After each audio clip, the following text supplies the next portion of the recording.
Lagos, the nation's commercial capital. This is the News at 10. Live from Channels Television. Reporting tonight, Ijoma Onyato.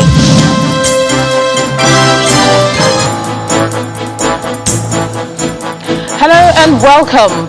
Federal government wields big stick on social media microblogging platform Twitter suspends its operations in Nigeria indefinitely. Reactions trail federal government's decision on Twitter. PDP, MBA and Nobel laureate Professor Wole Soyinka condemned decision. The President mandates the Inspector General of Police Usman Alkali Baba to reduce spate of insecurity in the country as he's formally confirmed by the Nigeria Police Council as IGP. And Facebook Incorporated suspends former US President Donald Trump's Facebook and Instagram accounts for 2 years. Plus we'll have business, sports, news from Abuja, and later on is national news from our London studio.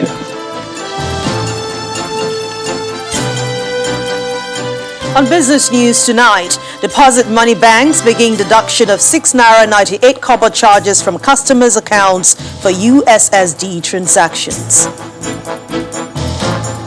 On sports news tonight, President Muhammadu Buhari says he's optimistic that Nigeria's membership in the FIFA Council will lead to the advancement of football in Africa.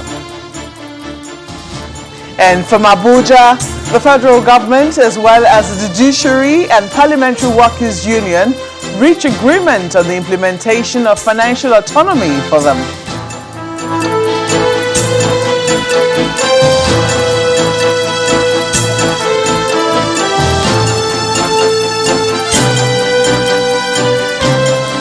The face-off between the federal government and Twitter over the decision by the microblogging and social networking platform to delete President Muhammadu Buhari's tweet seems to have caused the federal government to suspend Twitter's operations in Nigeria indefinitely.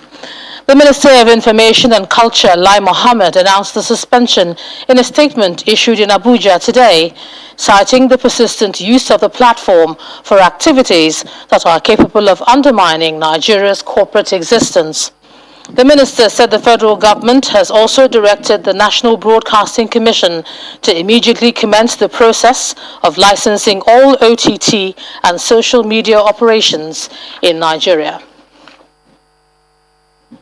Meanwhile, the People's Democratic Party has rejected what it calls the unwarranted suspension of Twitter operations by the federal government, describing it as a draconian act and a slide into a fascist regime. The party said in a statement that the suspension is a move to muzzle Nigerians, particularly the youths, to prevent them from holding the current government accountable for what it calls its atrocities, including human rights violations, patronizing of terrorists, and outright suppressive acts against innocent Nigerians. The party adds that it is appalled that the federal government could exhibit what it calls intolerance and power intoxication, because according to the party, the social media giant demonstrated international best practices in not only allowing the presidency to use Twitter as a platform to propagate and spread what it calls hatred towards Nigerians. For Nobel laureate Professor Wole Soyinka, the ban on Twitter by the federal government is surprising and unbecoming of a democratically elected president. The literary giant said in a statement that reads, "If Buhari has a problem with Twitter, he's advised to sort it out between them personally, the way Donald Trump did, and not rope in the right to free expression of the Nigerian citizen as collateral damage. In any case, this is a technical problem Nigerians should be able to work their way around. The field of free expression remains wide open, free of any dictatorial spasms." Meanwhile, the umbrella body of lawyers in Nigeria, the Nigerian Bar Association, says it's concerned with what it calls the extraordinary decision of the federal government to suspend the operations of Twitter in Nigeria, and by necessary implication, the right of Nigerians to express their constitutionally guaranteed opinions through that medium. The NBA president, Mr. Olumide Akpata, said in a series of tweets that the association finds no legal authority to support what it calls preemptory action of the federal government to suspend the operations of Twitter in Nigeria. The NBA president says beyond the dent on the country's democracy at a time when the Nigerian economy is struggling, the impact of arbitrary decisions such as this on investor confidence is better imagined. The NBA says if this decision is not immediately reversed, it will have no choice but to challenge same in the interest of the public for the sake of the country's democracy. Now, more reactions are trailing the ban on Twitter by the federal government, and information technology experts have also weighed in on the issue. A while ago, I spoke with an IT expert, Mr. Andy Madaki, and I started by asking him how the federal government will enforce this suspension. It's quite simple for them to go to the NCC and the telcos and say ban the IP addresses for Twitter. But the fact that you have power, does that mean you should use it in certain ways? Because the major contention now is the Nigerian government is now being seen as notorious for banning things before having conversations about it. Various countries have had to speak to social media platforms to take off content which they don't like. And so the Minister of Information had said during NSAS, there were a lot of insightful tweets and Twitter didn't take it off. But the question is, did the Nigerian government request to Twitter to take off content which they didn't approve of, which they found to be threatening? That's questionable. And so secondly, if Nigerians complained about a tweet by the president and this was removed because it violated Twitter's policies, all the Nigerian government needed to do was call the Twitter has representatives in Nigeria and Africa. Remember that the founder of Twitter was in Nigeria in December, and at the end of the day, they ended up setting up shop in Ghana. Now, the question is, if they're in Nigeria, would they have woken up tomorrow to see the state security cordoning off their offices? So all they needed was to have a conversation with the platform saying, if you're going to take off certain content, then be fair to everybody and have this conversation. If they refuse, then you ban it. This happened recently in Russia, where Russia wanted to ban certain things on Twitter, and the regulatory body was unable to do it, but they had conversations with social media platforms and reached a middle ground. That's what's expected. We do have the Cybercrime Act. I think Section 24 covers crimes of certain nature, which I think the minister is concerned about. We do have the Terrorism Act, which I think Section 4 or 5 also deals with some of this. So you have laws available. But shutting down a whole platform in a country, and this platform is employing tons of Nigerian youth, it's not a good look for this administration. It's media censorship, and it's pretty much going to put a lot of young Nigerians out of work in a country where unemployment is high. Yeah, I hear you say that the government does have the right to do so, but what impact do you think the suspension will have on Nigerians, not just the image of the country abroad, but just generally on our image in terms of freedom of speech and just freedom to be able to say what you think, well, not everything you think, but impacts? What do you think? It sends a bad message to investors. The tech sector has grown so much in Nigeria in recent times. And so if you are banning platforms like that, it passes on a message to investors that your policies can shake at any point in time. And so if we come set up an organization in Nigeria, one policy in one day can shut down our business. And we've seen that happen over time. So this affects investor confidence, number one. Secondly, in media, this is censorship. This administration, through the National Assembly and several people, have over time tried to censor social media with the frivolous petition bill, which was called the social media bill, the hate speech bill, and many others which they have tried to. And so for the image of Nigeria, especially for a country where in October last year, Nigerians were complaining about human rights abuses, this just doesn't do well for the Nigerian image or that of the current administration. All they need to do is have this conversation before they carry out such. The president has a lot of advisors in the media space, lots of them who are actually experienced. They should advise him and tell him there are different ways to handle this. There are also legal ramifications. And so if you feel threatened by certain things and you feel it's going to incite violence, there are democratic and diplomatic ways to deal with it. Moves such as this are in tandem with laws passed by undemocratic governments. And so you see China, you see Iran, you see Egypt, you see what happened in Uganda before the election. So all the countries which the Nigerian government will cite as examples that have banned social media are not democratic. So are we trying to say that we are ready to suspend the constitution if someone's ego is bruised? So it's really horrible for the Nigerian government's image and for Nigeria as a country, and also affects investor confidence. All right, IT expert Mr. Andy Madaki, thanks a lot for joining us and sharing that with us. My pleasure. Away from the Twitter suspension, the national public hearing on constitutional amendment continued in the capital Abuja today, with more individuals and interest groups calling for devolution of powers, electoral reforms, and judicial reform as well. Our correspondent Linda Akigbe reports. Deputy Senate President and Chairman. Nigerians are not shying away from contributing to the ongoing constitution amendment exercise spearheaded by the National Assembly. Speak to it if you must. At the continuation of the national public hearing on the amendment holding in Abuja, various individuals and interest groups raised some key issues, which include gender equality, electoral reforms, autonomy for different arms and levels of government, creation of new states, local governments, and revenue allocations. Those recommendations. Legal practitioner Mr. Michael Zekome questions the legitimacy of the 1999 Constitution and argues that the number of federal lawmakers is not sustainable. Promulgate a law that brings about all the views you are currently collating, including the beautiful provisions of the 1963 Constitution. Promulgate a law that brings them together into a document. Then that law will state that a small, compact, constituent assembly of the people be elected by the people to come and finally debate those recommendations, and then they own it because they are now representing the people. A diaspora is the Nigerian. A big push is made for the participation of Nigerians in the diaspora in the electoral process as well as electoral reforms. Nigerians in the diaspora believe that they should be able to vote at any time that INEC decides. Your Excellency, sir, we're talking about 17 million Nigerians in the diaspora contributing to world economies.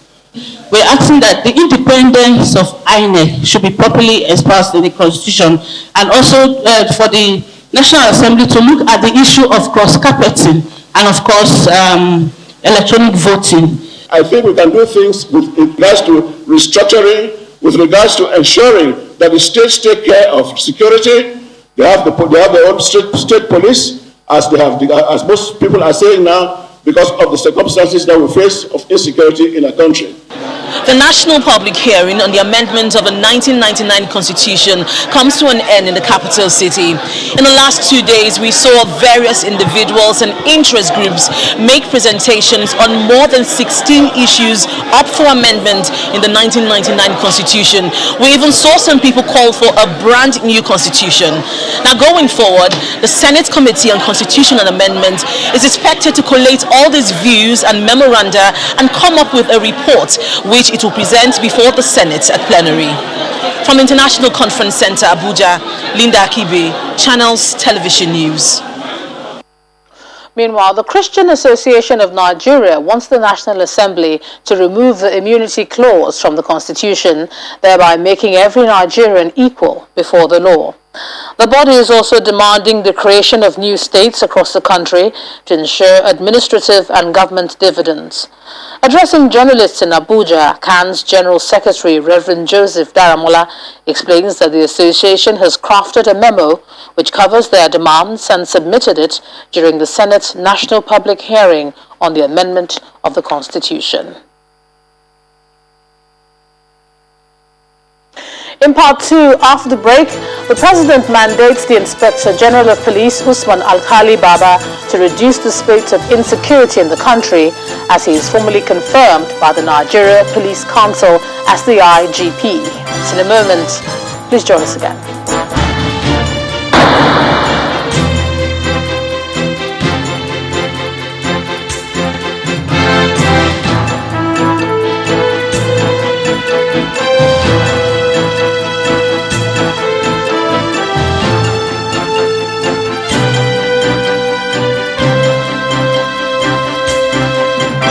Welcome back. If you've just joined us, you're watching the news at 10 on Channels Television, coming to you live from Lagos. A reminder of our top stories. Federal government wields the big stick on social media micro-blogging platform Twitter, suspends its operations in Nigeria indefinitely. Reactions trail federal government's decision on Twitter. PDP, MBA and Nobel laureate Professor Wole Soyinka condemn action. The President mandates the Inspector General of Police, Usman Alkali Baba, to reduce spate of insecurity in the country, as he is formally confirmed by the Nigeria Police Council as the IGP. And Facebook Incorporated suspends former US President Donald Trump's Facebook and Instagram accounts for 2 years.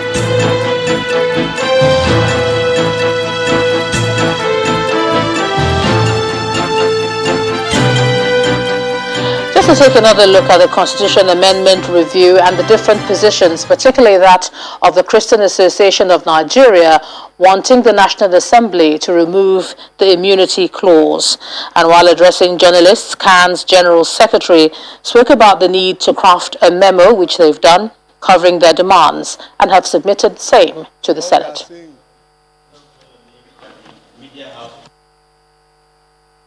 If you look at the constitution, the present constitution that is being operated in Nigeria now, there is a particular religion that is being promoted, that is there, and hence it is constitutional provision.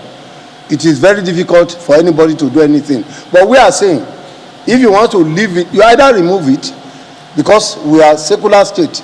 We are not preaching any state religion. For instance, all Nigerians cannot be Christian state at all. So if you put it in the constitution and the current constitution, we are saying no, remove it, or like we have in the current constitution, Muslim or Sharia that we have in the current constitution. There is nowhere in the current constitution, go and read it from the beginning to the end, where Christianity is mentioned, where church is mentioned. So we are now saying you either include ecclesiastical court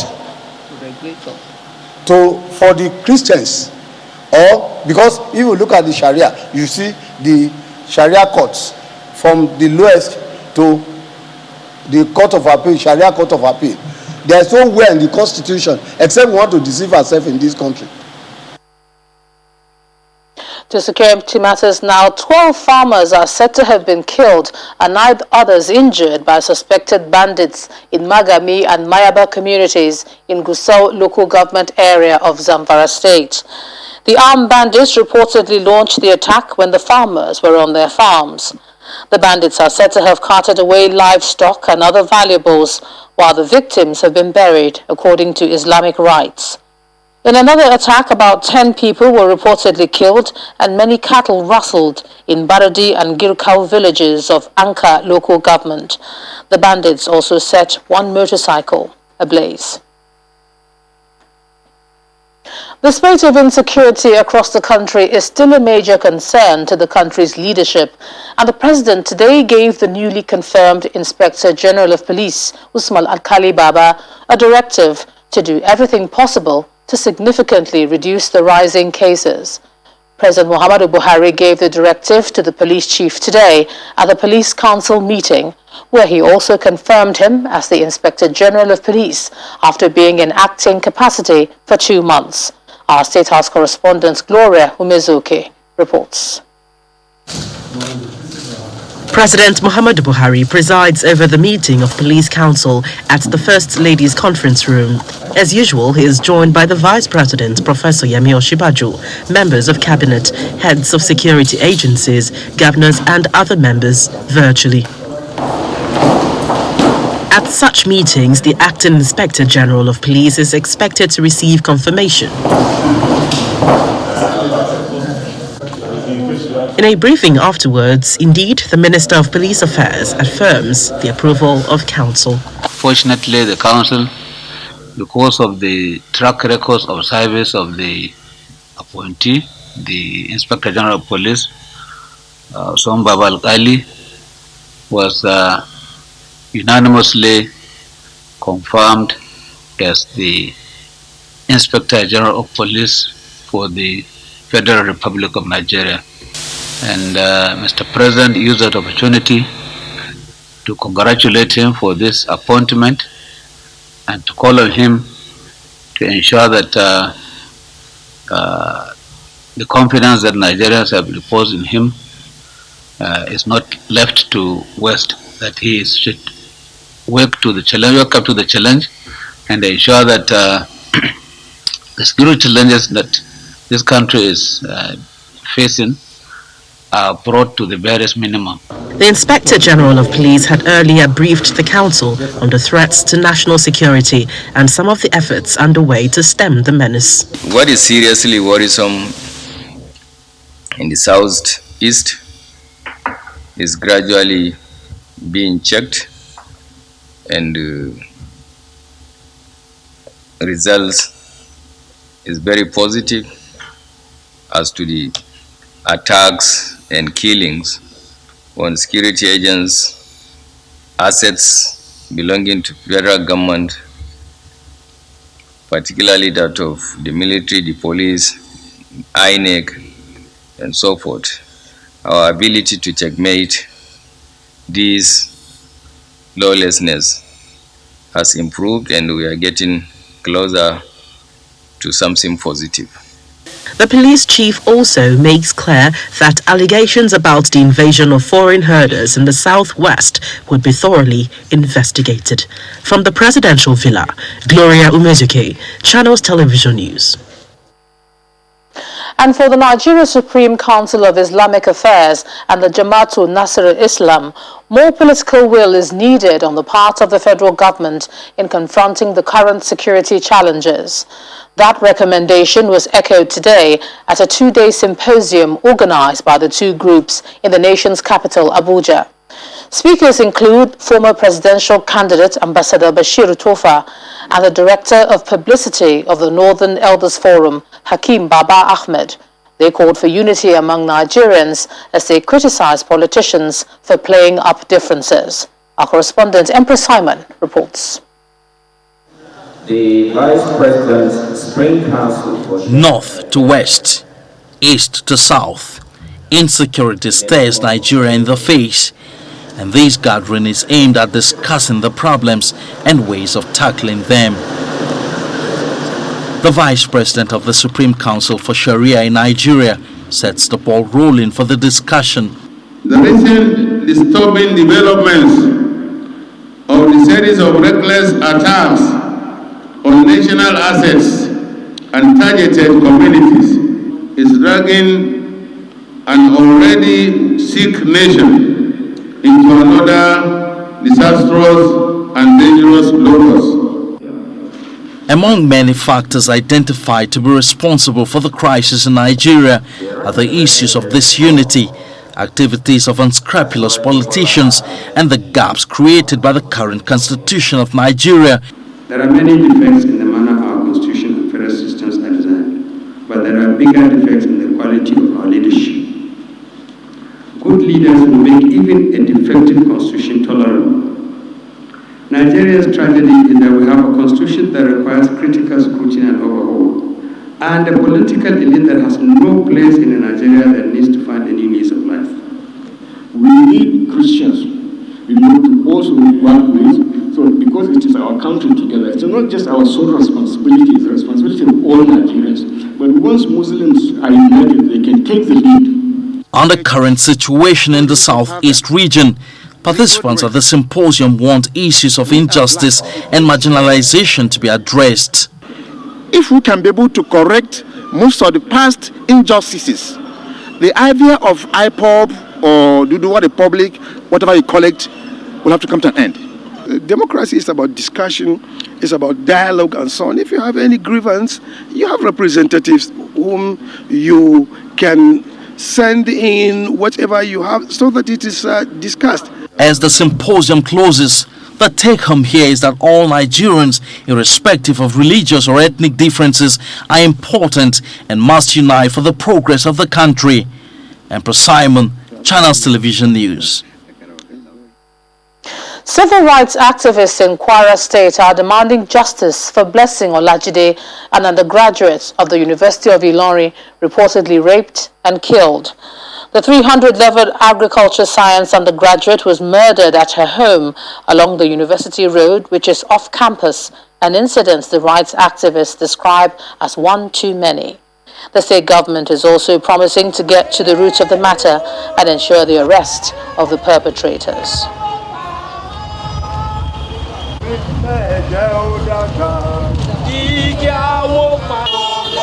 The Kwara State CSO platform against sexual and gender-based violence is organizing a standstill protest to demand justice for the gruesomely raped and murdered of late Mrs. Olajide Omoumi Blessing, a 300-level agri science student of the University of Ilorin.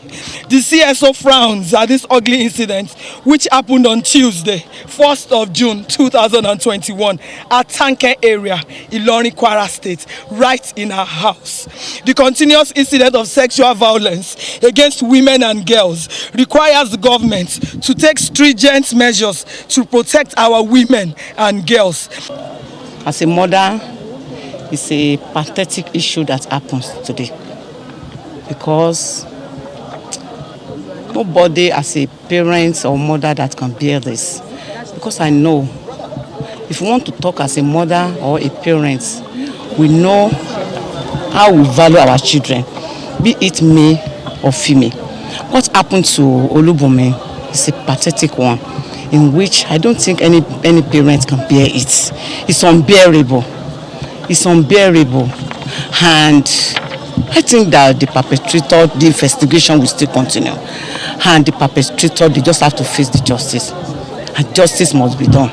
Because we can't continue with this in our society. That means we as a mother, we are not safe. And our children too, they are not safe.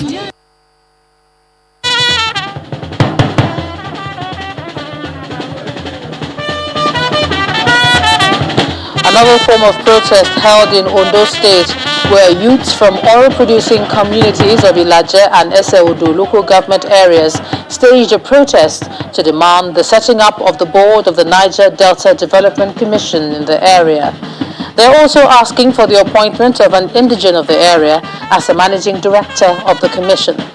The protesters are alleging that their communities are marginalized by the NDDC in the area of appointments and projects.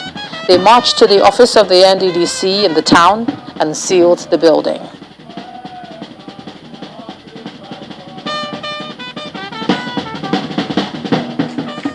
And when the news at 10 returns, deposit money banks begin deduction of 6 Naira 98 kobo charges from customers' accounts for USSD transactions. And that's on Business News. Do join us again.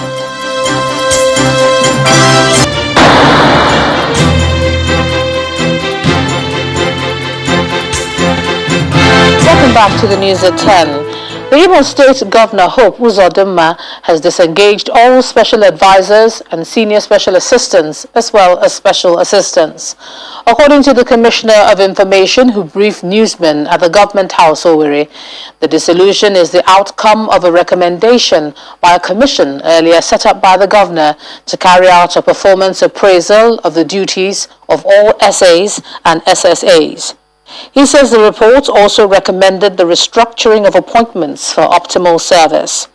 This dissolution is coming less than 3 weeks after the governor dissolved the State Executive Council, retaining just 8 commissioners out of 28.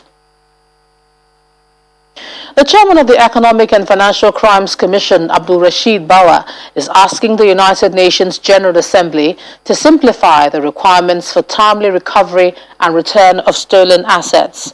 He made the comments at a special session of the UN General Assembly on corruption in New York. He wants the UN to introduce measures to mitigate the continuous flow of illicit funds from least developed to developed countries and ensure implementation of effective anti-money laundering measures by international financial centers. Corruption across national borders has huge negative impacts on the stability, peace and economic prospect of millions, particularly in developing countries. Corruption remains one of the most important. Corruption remains one of the most pervasive and doubting challenges facing humanity. It deprives national government of resources needed for sustainable development and facilitate illicit financial flows from developing economies to developed countries, thus weakening state stability to deliver developmental expectations targeted at women and youth. Nigeria, like many other countries, has suffered from the damaging effect of corruption. The country has lost billions of dollars to foreign tax havens, stolen and expatriated by corrupt leaders and their foreign accomplices, including multinational companies. To legal matters now, the Federal High Court in Lagos has ordered the Revenue Mobilization, Allocation and Fiscal Commission to fix the salaries and allowances of the 469 members of the National Assembly to reflect the economic realities in the country. The judgment by Justice Chuka Obiozo follows the consolidated suits brought by Mr. Monday Ubani, Mr. John Nwoku, and more than 1,500 concerned Nigerians, the Socio-Economic Rights and Accountability Project, SERAP, Budget, and Enough is Enough Nigeria. The court also ruled that the National Assembly Service Commission has no power to determine the remuneration and allowances of lawmakers. The court ruled that the RMFAC is the only body responsible for determining the salaries, remuneration, and or allowances of the National Assembly or political office holders. Let's cross over to Abuja now, and here's Makwe Ugu Yusuf. Makwe? Hello, Ijoma. We'll start off with some issues of autonomy. The federal government, as well as the Judiciary and Parliamentary Workers' Union, have set a 30-day window for the implementation of financial autonomy for the judicial arm of government. Agitation for financial autonomy for the courts has led to a 2-month-old strike by judiciary and parliamentary workers in Nigeria.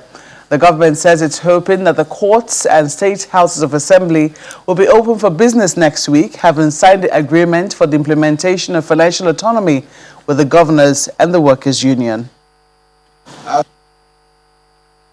If you remember correctly, on 20th of May was the day we drew up this agreement.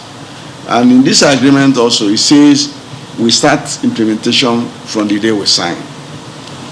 We are all agreed that 45 days is the window for implementation.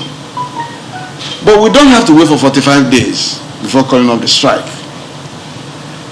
There must be some sign of good faith.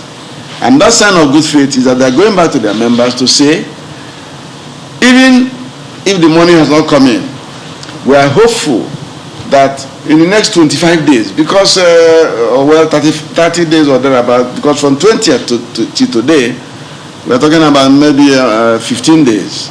So we have a window of 30 days left.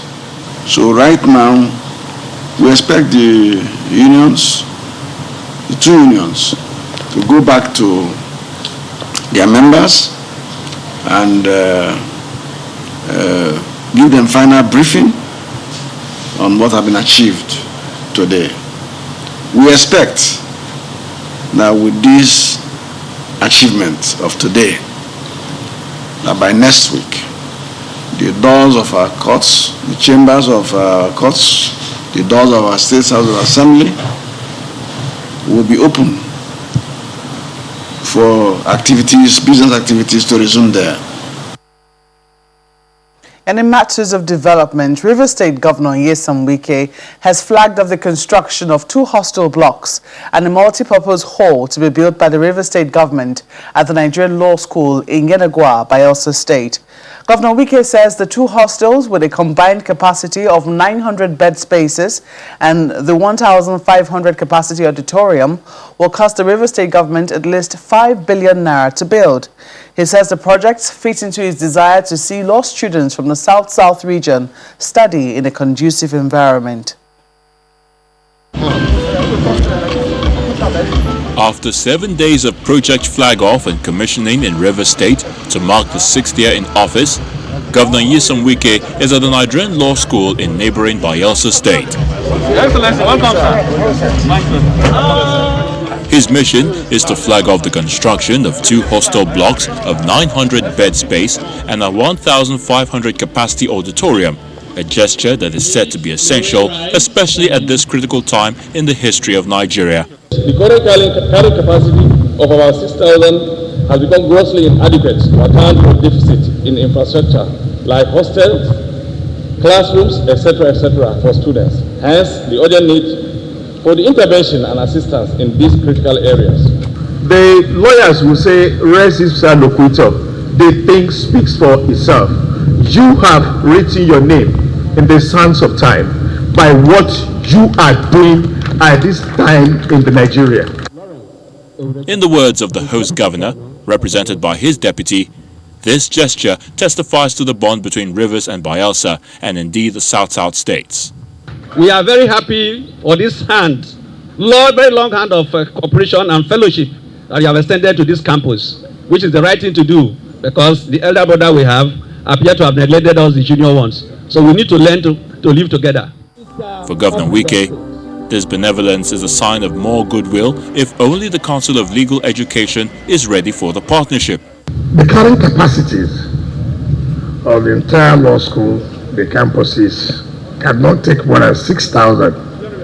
However, the applicants in a year is more than 10,000.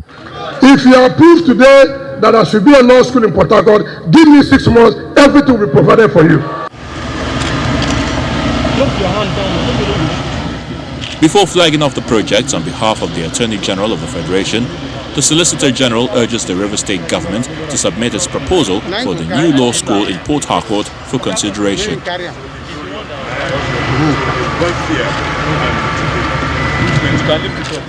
This intervention by Governor Nyesom Wike will no doubt help in addressing the challenge of infrastructure at the Nigerian Law School in Bayelsa State, as the institution currently admits about 6,000 law graduates across the country annually, out of the over 10,000 applicants for the compulsory one-year program. And to matters bordering on the environment, Nigeria generates an estimated 1.5 million tons of plastic waste annually, and only about 10% of this waste is recycled. This is according to the Minister of State for Environment, Mrs. Sharon Ikeazo, when she delivered a keynote at a webinar on youth response to plastic pollution in Nigeria. The youth engagement is part of the activities lined up by the ministry to raise awareness on the need to protect the ecosystem as Nigeria joins the rest of the world to mark the 2021 World Environment Day. Plastic pollution is presently one of the most pressing global environmental problems facing mankind, affecting land and marine environment. It also threatens ocean health, food safety and quality, human health, coastal tourism, and contributes to climate change. In Nigeria, about 1.5 million tons of plastic waste are generated every year, and less than 10% is recycled. Ladies and gentlemen, there's an urgent need to explore all opportunities to address the plastic pollution challenges in our country. And the youth of Nigeria, who account for more than half of our population of 200 million people, have a critical role to play.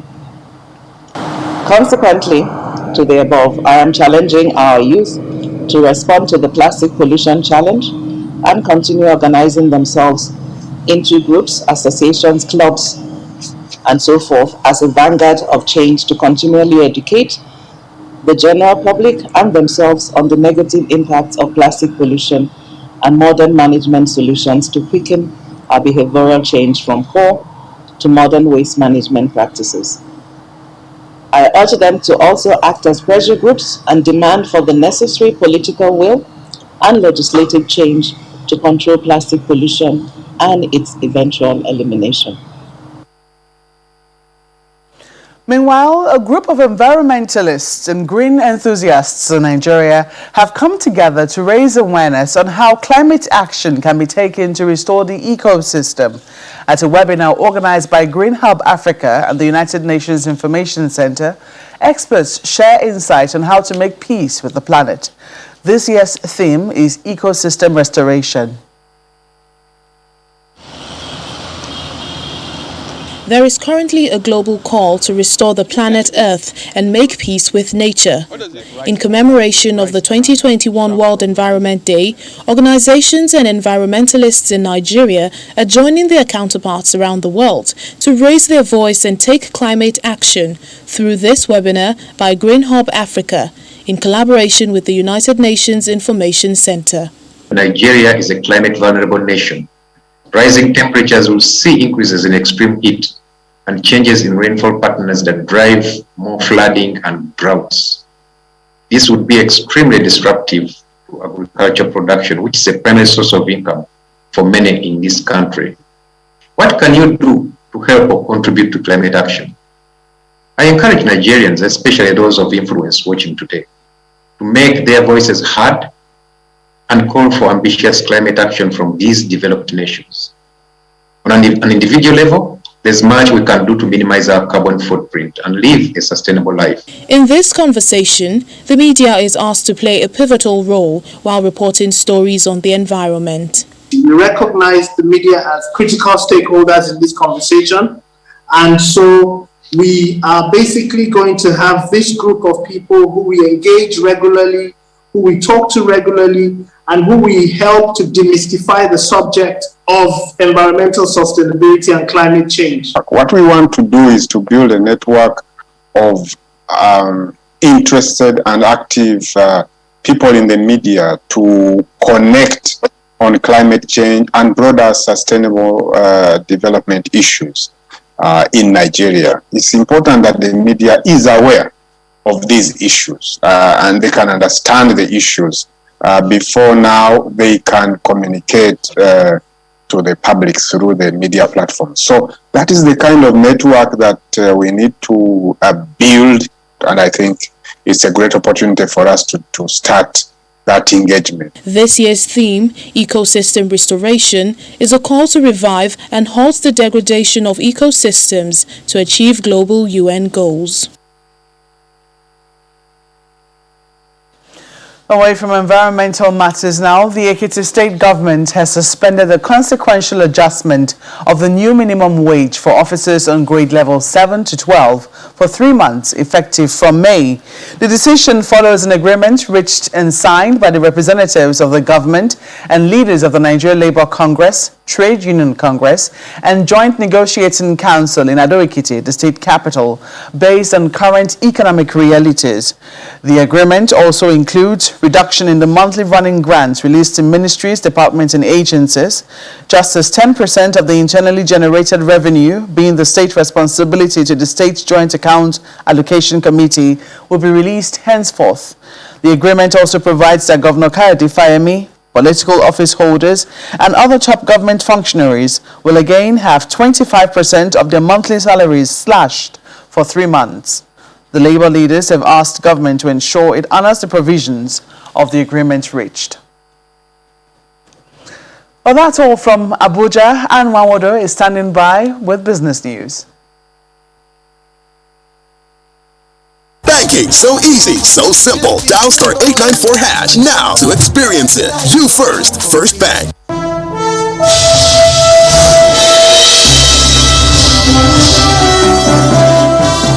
Thanks a lot, Marwe. Deposit money banks in the country have started the implementation of new billing structure for unstructured supplementary service data a few months after reaching an agreement with mobile network operators. According to this new structure, bank customers will now pay 6 naira 98 kobo per transaction through their bank accounts, replacing the current billing structure. A joint statement by the CBN and the NCC says the new charges provide a cheaper average cost for customers and enhance financial inclusion. The governor of the Central Bank of Nigeria, Mr. Godwin Emefiele, says Nigerian banks will no longer lend money to individuals and corporate bodies whose activities harm the environment. Mr. Emefiele made this known in Abuja during a ceremony to mark World Environmental Day. He also explains that the banking industry is keening into a global green and sustainable environment. It's another win for the domestic market. It ends the last trading day of the week in the green. Uviebi Komo has the details.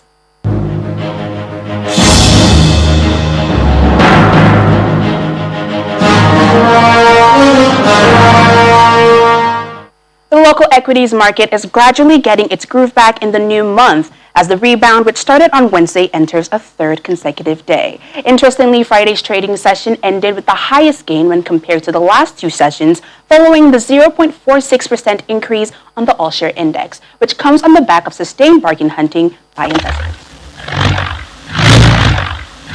Now let's take a look at the drivers of this positive sentiment. MTN Nigeria, Dangote Cement, GC Bank, Con Oil, and GlaxoSmithKline. These key components contributed largely to more than 90 billion naira additional increase on the equities capitalization. At the same time, the price chart ended with 22 gainers led by Morrison Industries against 10 losers led by CWG, while the total volume of shares traded today stands at 199 million units. It's the last trading day for the first week of June, and analysts expect this positive trend to continue into next week. So let's keep our expectations high for that forecast. That's all for the Stock Market Report. I'm Uvie Bikomo.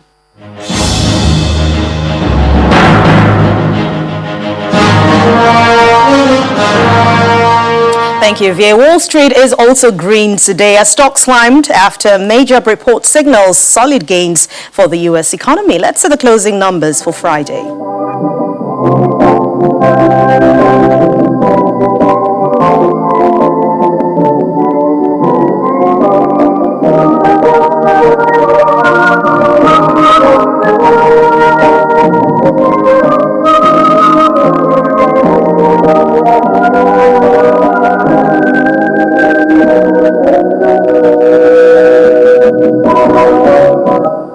And that's Business News Tonight. Thank you for watching. I'm Anne Nwawado. Have a wonderful weekend. Banking, so easy, so simple. Dial star 894 hash now to experience it. You first, First Bank. Thanks a lot, Anne. Facebook Incorporated has suspended the account of former U.S. President Donald Trump and his Instagram account for 2 years. It said the former president violated its rules with posts he made on the U.S. Capitol riots, believed to have incited the crowds. Here's Simon Pusey with more international news in Around the World in 5. Good evening and welcome to the Channel Studios here in London with your international news around the world in 5. The family of Belarusian journalist Roman Protasevich says he was coerced into making a confession on TV of organizing anti-government protests.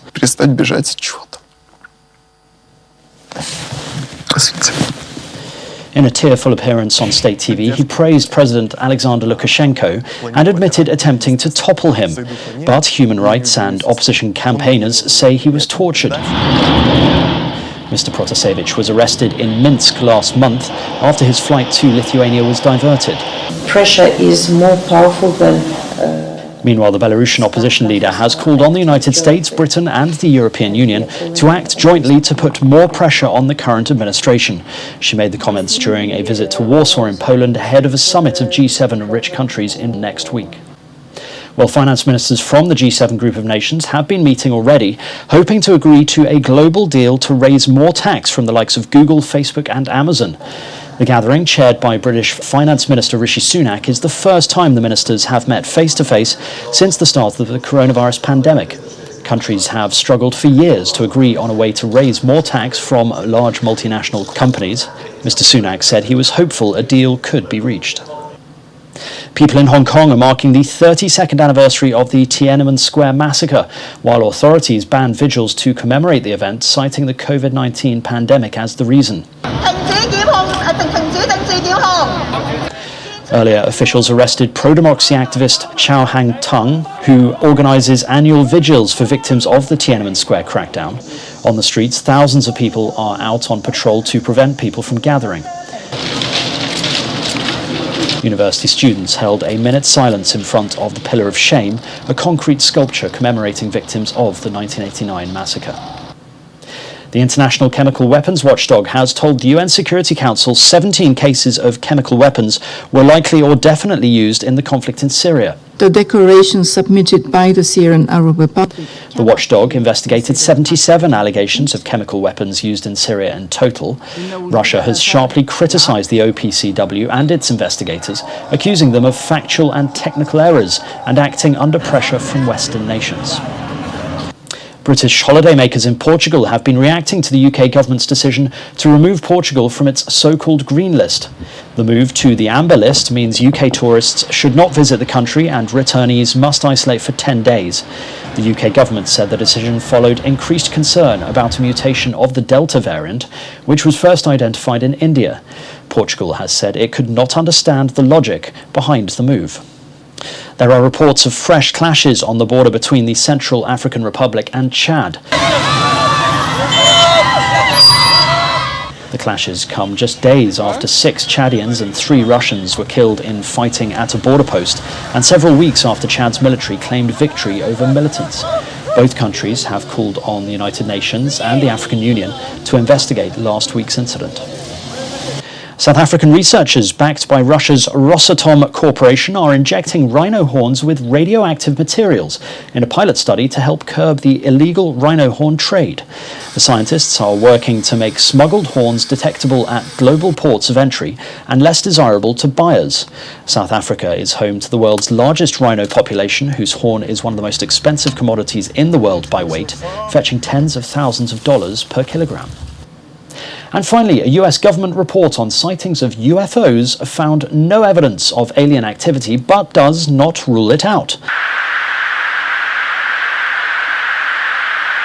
The review of 120 incidents is expected to conclude that US technology was not involved in most cases. But beyond that, the report makes no definitive assessments about what the objects might be, meaning that many enthusiasts will still wonder if these strange sightings are indeed alien life forms. And that's your international news around the world in 5. Now back to the Channel studios in Lagos.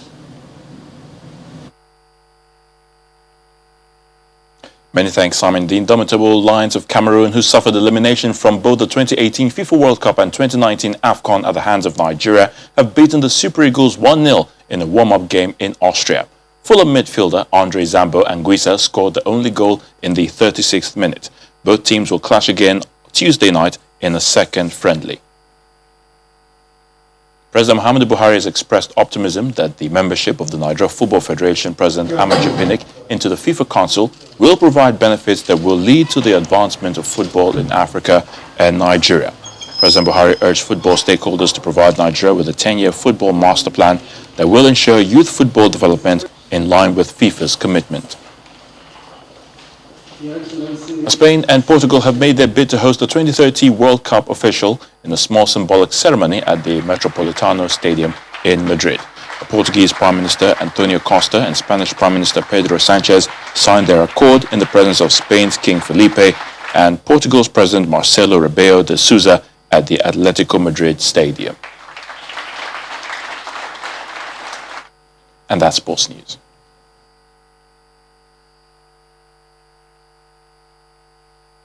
Thanks a lot, Ayotunde. And the main news again.